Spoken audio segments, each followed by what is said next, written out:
beginning of it. And so that timing thing that I have a gift for, I've always been able to hear like really well, like what's what. And it's kind of a curse in a way. When Cariati started working with me, Cariati Suteja, he's the brilliant mixer that I work with now. He was, just out of Berkeley, and he couldn't hear all the stuff I was hearing. He's like, "Wow, this guy's crazy," But now he hears every bit as much as, if not more, than what I hear. So yeah, your ears develop over time, and you learn the tolerances. What's the difference between rushing and dragging? I mean, it's easy to get confused, what's rushing and what's dragging. I even get it wrong sometimes after all these years, It's like that scene in Whiplash. I don't know if you saw Whiplash. I've heard so many different people describe so many different scenes. I feel like I have, but I haven't. Yeah. It's about a kid who's a drummer in. I understand all that. Whatever. Yeah. Anyways, so like there's a certain scene where like it's like the teacher is like basically, are you rushing or are you dragging? And like if he answers wrong, it's like, I don't know, crazy shit's gonna happen. Okay. And like it's like, were you rushing or were you dragging? Nightmare. It's a lifelong battle. The timing is everything. And nowadays, like people just like, oh, fix it, But it's like how you fix it. You don't. If you snap it to a grid with Beat Detective, it's going to be like a robot. And that's not. I don't like drums that sound like a robot. I just don't. Yeah, me neither. Yeah, I don't over edit drums usually. I usually hopefully have the right drummer that can get it. I remember the first time I ever saw Pro Tools was an engineer in Nashville. His name was Jim Lightman, and it was Sound Designer 2. And he had 2 channels of it. And I went in there, and he's moving kicks and snares around, and he's like, "Yeah, I can fix this. Look, check this out. I can fix this. I can fix this." And at the time, I'm like, "This is silly, man. Why don't you just have him play it again?" I didn't think it would ever catch on. I thought it was ridiculous. That's how wrong I was. But your approach of just do it again is sometimes just the best approach. Okay, I already mentioned this, but I was recording drums last night, and I just felt like the kick wasn't locking in. Yeah. Like we thought we were done, and then I just listening back, and I was like, you know what? I need you to do this chorus again because I need the kick to be more consistent with the bass. Yeah. And one take, and then all of a sudden we have it, and it's a take, and we don't have to like comp things together, and you know so what I mean? Much better. Yeah. It's just like, just do one more take, and we had it. You know what I mean? I remember reading a story about John Bonham with Glenn Johns, because he only had the four mics a lot of times, and it was like, you had to play very consistently with your volume, and there was this incredible take, and then there's this one cymbal crash that just was really loud. I mean, really loud. It just like, and he's like, can you fix that? He's like, no, you got to do it again. I mean, talk about dedication. I mean, Jesus. Do you see the Get Back documentary? I have not seen it yet, but I'm definitely going to. Yeah. I mean, listen, I have a 3-year-old, so like it took me like 8 weeks to watch. Yeah, like, literally. I get it. So many hours. I don't have that time. Yeah. But it was like, I can't wait. It's gonna blow my mind. Ringo's one of my favorite drummers. I mean, Ringo's amazing. I love and his swing. And you just hear it. Yeah, his feel. It's just so underrated, just like incredible, And Glenn did an amazing job capturing him. Yeah. In that, Yeah, what a sound, Yeah, absolutely. So in terms of like guitar, like I know you're into pedals. You people sending you pedals all the time.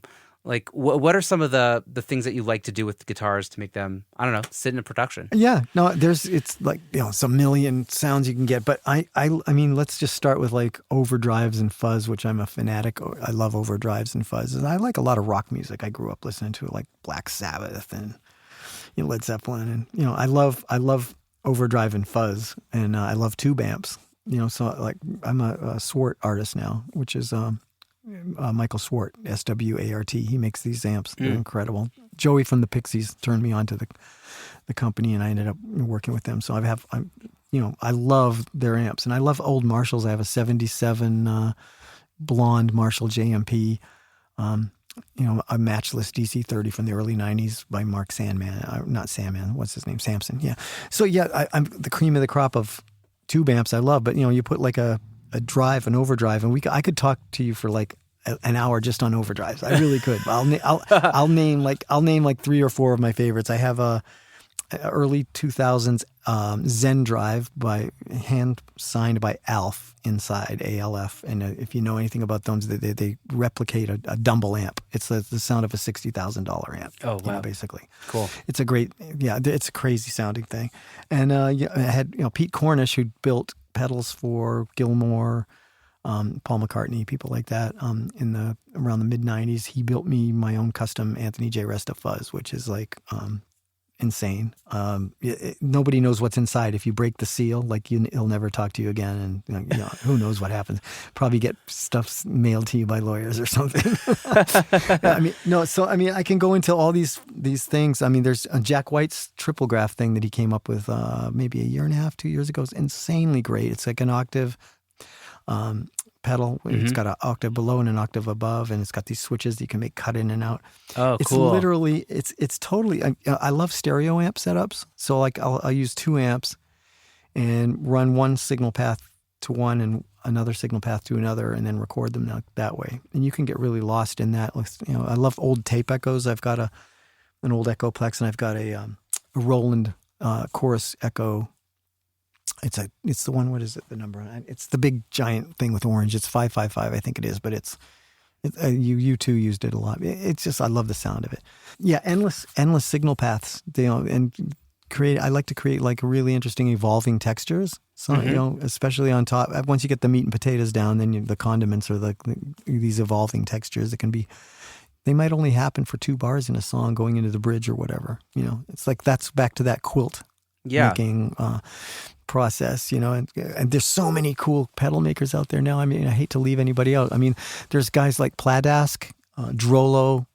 These guys are pushing the boundaries with this granular synthesis. Like these pedals just sound like nothing else I've ever heard of. I love guitar sounds that don't sound like a guitar or a keyboard. To me, that's like the new world, and it's really cool what you can do. You run that through a filter. I love filters. We can go into the Sherman filter banks, and there's a guy named it's Retro Mechanical Labs makes these unbelievable analog filters. Even like an old micro synth, like an Electro-Harmonix micro synth, guitar synth. It's like filters. It's got an envelope. Sometimes putting that at the end of your chain can really like have something open up from quiet to bright, or even if you set the threshold wrong and it's cutting in and out in a very cool way. It can. So I guess I'm influenced by some pretty wild sound designers, Brian Eno and Johnny Greenwood, and I mean, there's really no end to it. I mean, I'm kind of getting all over the place, but I love, it's like a passion of mine. So we could do a whole podcast just on pedals. I mean, I saw you did one for, what was it? Tone Hub or something? Oh, the Tone Mob. Yeah. Tone Mob. Yeah, we did. Yeah, we did that. Yeah. I came out yesterday. Yeah. That was so much fun. Yeah, it was really great. I barely scratched the surface. I think we got stuck on overdrives. I don't think we got to delays or choruses. So I guess I'll encourage my listeners that if you're super into guitar pedals, go check out that episode. Yeah. As well. Yeah. No, I mean, it's endless. It really is. And it's a big part of my sound. It really has evolved over the past 10 years to be. A lot of times I prefer it over keyboards. Sometimes keyboards work really well too. I love analog keyboards. And I love Arturia. They make these models of classic synths that are dead on. Really? They're dead on. They got better and better and better and better. There's a guy in, where is he? XILS Lab. He's in France too. XILS Lab. He just came out with the Polymoog. It's called Poly M. Thing was blowing my mind yesterday. It's a VST. It's called Poly M, and it sounds exactly like a multi-moog. Not a multi-moog, a Polymoog, which we had one up in our studio up in New Hampshire, and we sold it because they're very troublesome. They break a lot of stuff, but it's dead on. It's unbelievable. I mean, I was getting goosebumps. Like the technology has really caught up. Yeah. 5 years ago, I might have said, it's nothing like a real analog filter. And, there's a tiny little difference, but for 90% of the applications, it's all fantastic. And Arturia's got it down. And XILS Lab both. Yeah. How do you feel? How do you feel about amp simulation? I'm not so keen on it. Although my engineer Cariotti can dial in like a DI track that somebody sent to us, and he'll dial it in, and it'll sound incredible. But you have to have the right ears to be able to do that. For me, I much prefer just a mic in front of a tube amp for me it's instantaneous. And I'm like, there it is. But if you have the right ears, you can can make it sound very believable. But I've always found like even like Kemper and some of those amps, they sound fantastic by themselves. But then you get into a dense mix and it doesn't sound like it's. Oh, interesting. It doesn't have as much like goo. Because that's actually what I would have thought the other way around. Like, but again, I'm a bass player, not a guitar player, but I would think like, oh, it sounds like pretty close when you kind of match it. But then in the mix, like there's so many other things going on that it kind of just does the same part. Yeah. I'm talking about it's kind of doesn't have the girth and it kind of wants to disappear rather than being like, the other way around where you're fighting to get stuff over it. It's like got so much chutzpah that it's like it's the opposite. That's what I find especially with tube amps. Yeah. What is it like? Do you think it's like the air moving? It's a sparkle. And it is a physical thing. Like it is air moving. It is and even like a kick drum, like with a sub kick. It's like it's got so much power. Like even the biggest 808. It's a different kind of power. It's a totally different kind of power. Right. I guess you got to know which ball game you're playing, right? Are you playing? Yeah. Are you playing that like organic rock kick drum sound, or are you playing it for the 808 kick sound? You know what I mean? And but even with a real kick drum, you can get an 808 sound. Just get it wide open and tune it super low, and get the mic really close. You could even hit it with your hands and make it sound like an 808. Right. If you hit it very soft. I love playing bass. Yeah. Yeah. I love doing. I like playing. There's a picture in Modern Drummer somewhere of me playing multiple bass drums, like mic'd on chairs with my fingers. It's incredible how big it can sound, with your fingers. Yeah. Like just like that. Yeah, I love that. And it adds this Gabriel otherworldly flavor to things. Sometimes I'll do overdubs like that on top of a track. There's one in particular I'd like to send you. It's called Push On by an artist named Michelle Lewis. I love Vari-Speed too, like the Beatles. With Pro Tools, I'll play the song on the drums much faster than it actually is, and then you put it back to speed, and then the drums have this big rubber ball flavor, like especially on the tom fills and stuff. Oh, cool! But you have to do it. Sometimes you have to do it multiple times to get the exact right pitch for the song. Right, you have to find the right Vari-Speed.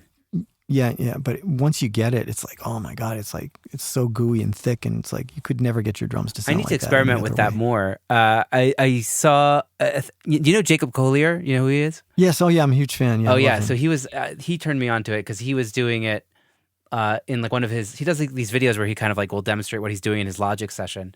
And and like you see him recording drums in Vari-Speed and then changing it, and then like you're like, oh whoa, that's a totally different sound. Oh, that's cool. I'll send you an example. Yeah, sure, I'd love to hear it. I'll make you'll want to do it right away. Does it work well with other instruments or other? It depends on the landscape. Yeah, like if you have a really dense production with a lot of things going on, it might be too muddy and big. But like this particular track I'm going to send you, it had just a few elements and the drums were really featured. So it can be really, like there's a Tori Amos song, her cover of I'm Not in Love by 10cc. I forget which album it's on, but they use it in that. And it's just like, oh my God, it's wild. It's so good. So you seem like a very organic kind of driven person. Like you're influenced by your own playing, by like, I don't know, just making things happen with your own hands. Like you talked about like the immediacy of like plugging in an amp, and then that tone informs how you play and informs like everything. Is anything in your studio kind of templated, made to help you work faster, or is everything kind of like from scratch? You're just setting things up all the time? I have stuff plugged in. Like, I mean, I have to the left of me, I've got like a modular synth world, and it's like a lot of make noise stuff, and I can send MIDI to it and clock it and start tweaking knobs and have it chase the clock. That's always on. And then I've got behind me, I've got an Erica Syntrix, which is like an EMS style synthesizer, which it's a Floyd. I've got, and that's always plugged in. So I got a whole bunch of stuff always plugged in, ready to go. I don't know if that answers your question, but some of it's very unorganic. So yeah, I'm also open to futuristic stuff that sounds like it's from another planet, like the minute you put the fader up to, and sometimes that's the clash of these two worlds that I'm kind of known for, is the organic world clashing with the like science fiction, I love that. Yeah. So there's that element, and I love circuit bent stuff. I mean, I can reach over right here. I mean, we're on a podcast, so nobody's going to see it, right? Because nobody's going to see it. Yeah, it's like a Casio SK1 that was made for me by a guy named Table Beast, who used to build stuff for Trent Reznor in the '90s. He's from the UK, and it's got black keys and white keys, and it's got a patch bay, and it malfunctions in an infinite number of ways, and you can never get the same sound out of it twice. So when you want to be recording, the minute you start hitting keys, I love that randomness in the world of sound.